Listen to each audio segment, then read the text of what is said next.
Real-world training solutions. P1 Learning.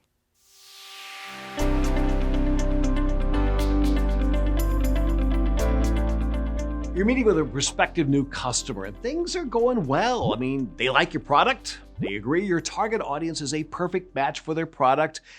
But when you're ready to take the relationship to the next level, they hit you with this deal killer of a response. I don't know. With the economy the way it is at the moment, I think I'm gonna have to pass it this time. Let's wait and see what things look like in a few months. Ouch. I mean, where do you go with that?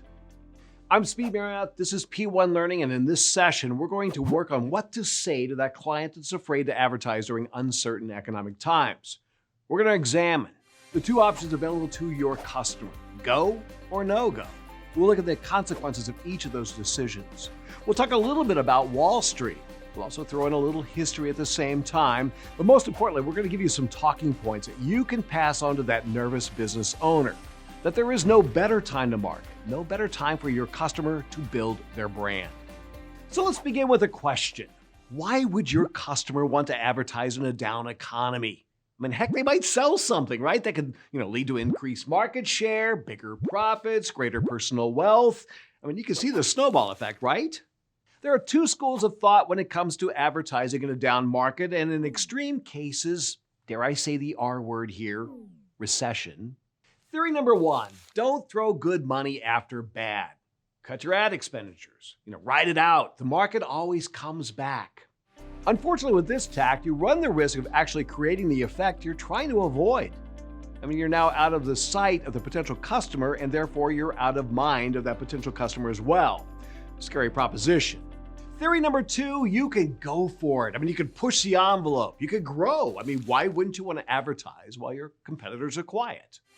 With less competition, you've got much greater likelihood of your advertising message getting its proper notice. Plus, slower times mean fewer new competitors are entering into the marketplace.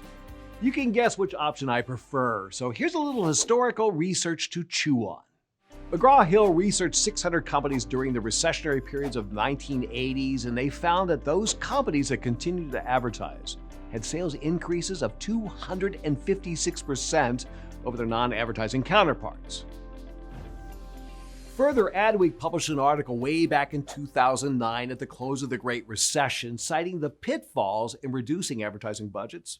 They found that firms that cut ad spend during a recession typically see sales and income fall by 20 to 30% over the next 2 years as a result. Further research shows that advertising has long-term effects on sales, influencing sales for up to 5 years after the ads have run. So cutting that advertising budget can do long-term damage, not only affecting short and long-term business, but ultimately the brand itself. Oh, and by the way, the sky, it's not falling. I mean, it's not the end of the world as we know it. It's recession. And they tend to occur about every 5 to 8 years. Now, they can be triggered by a number of outside forces. I mean, the markets could be cooking along. You got yourself a nice little bull market going. Wall Street reaches that new peak. Pretty exciting stuff. And then it happens.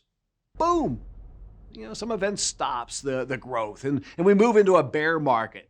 It can be triggered by a domestic or a worldwide event like World War II or Nixon resigning or 9/11 or the financial events like the S&L crisis of the 80s or the mortgage meltdown of 2007 and 2009. Whatever the reason, it's like clicking the reset button. I mean, we free fall for a bit until we finally find the bottom, and then we start the whole rebuilding process all over again. I mean, typically from market trough to market rebound, the process averages a little over 15 months. But here's the cool part. Every time, the market eventually ends up substantially larger than prior to the last meltdown. It's kind of like, pruning a tree, right? I mean, it looks a little bare for a while, but it actually grows back fuller than before. Okay, so I'm not an economist, and this is pretty simple descriptions of a very complex economic system, but the point is, look, we've been here before. We'll be here again. But one thing that history repeatedly tells us, that a down economy is not the time to cut back on your marketing efforts. People will still purchase food, clothing, cars, houses, all types of products and services. They may not be the same car that they were going to buy. Maybe it's used as opposed to new, but life goes on. A couple of historical examples, beginning with Schlitz beer. Now, most of you have never heard of them, but just a few decades ago, Schlitz was the #1 selling beer in the United States. It was bigger than AB, now InBev, bigger than Miller, now Miller Coors. The advertising campaigns of the day touted that when you're out of Schlitz, you're out of beer. When the recession in the mid-1970s hit the country, well, Schlitz decided to lie low. They cut their advertising expenditures to a bare minimum. The strategy backfired. And by 1981, the beer that made Milwaukee famous closed its Milwaukee brewery. Meanwhile, same recession, we got Miller Brewing, known as the champagne of bottled beer. Now, in the mid-1970s, Miller's research and development department handed them a new product category in the form of low-calorie beer. Now, the problem is no one really knew if there was a market for this new product. I mean, who's going to drink a lower-calorie beer anyway? Heavy beer consumption and watching the old waistline, not exactly concepts that went hand in hand. The folks at Miller took a chance. Rather than calling it diet beer, they christened the product light beer from Miller. The campaign was brilliant. It featured top sports figures of the day like Dick Butkus and Billy Martin, John Madden, Mickey Mantle, where they would pose the great debate of the day. It tastes great? No, it's less filling. They not only grew a new brand, but they also introduced an entirely new category to the beer industry. Same recession resulted in the ultimate demise of Schlitz. Two different approaches, two different outcomes. One more example. C.W. Post was the #1 manufacturer of dry cereal prior to the Great Depression. They went with option 1, which is to cut all the non-essential advertising, ride it out, wait for market conditions to improve, because let's face it, the market always rebounds, right? Meanwhile, over in Battle Creek, Michigan, cereal producer W.K. Kellogg vetoed his board of directors' move to eliminate their advertising budget. As a matter of fact, he went so far as to demand that they invest heavily in additional marketing dollars.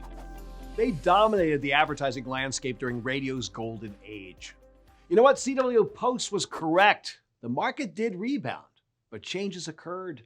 They were no longer the market leader. Kellogg's became the new brand leader, a position they still hold today. So is it a fluke, or is there some merit to staying the course?